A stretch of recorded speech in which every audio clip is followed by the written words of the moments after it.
নমস্কার বন্ধুরা, কিয়ান্স ব্লগে তোমাদের সবাইকে স্বাগত।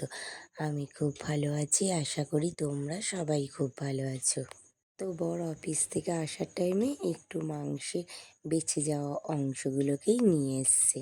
এটা বেশি আনিনি, বেশি মেটেটা 2 পিস এনেছে আর কিছুটা গলা আর স্টমাক এনেছে। মাংসটাকে ধুয়ে নুন হলুদ মাখিয়ে টিফিন কৌটোতে রেখে দিয়েছি।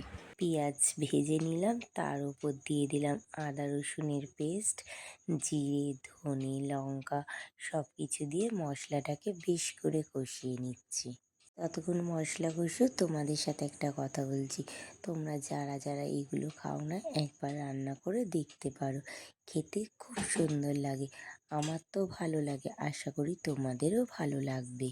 মিঠিটা যদি তোমরা না খাও মিঠিটা অ্যাভয়েড করতে পারো, কারণ মিঠিটা দিলে তরকারির কালারটা একটু কালো রং হয়ে যায়। কষা হয়ে গেছে আর ওইদিকে মাংসটাও দিয়ে দিয়েছি।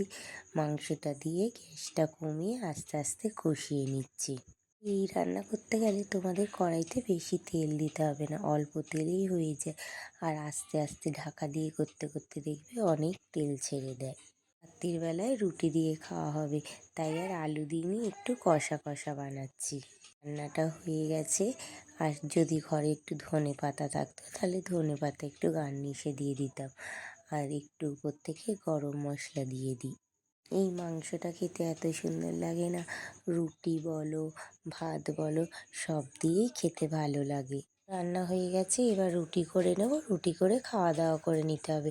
তো তোমরা কারা কারা খাও আমাকে অবশ্যই কমেন্টে জানিও। দেখতে যেমন সুন্দর হয়েছে খেতেও ভালো হয়েছে। তো খেয়ে নিই, আজকের মতো ভিডিও এইটুকুনি থাক, টাটা।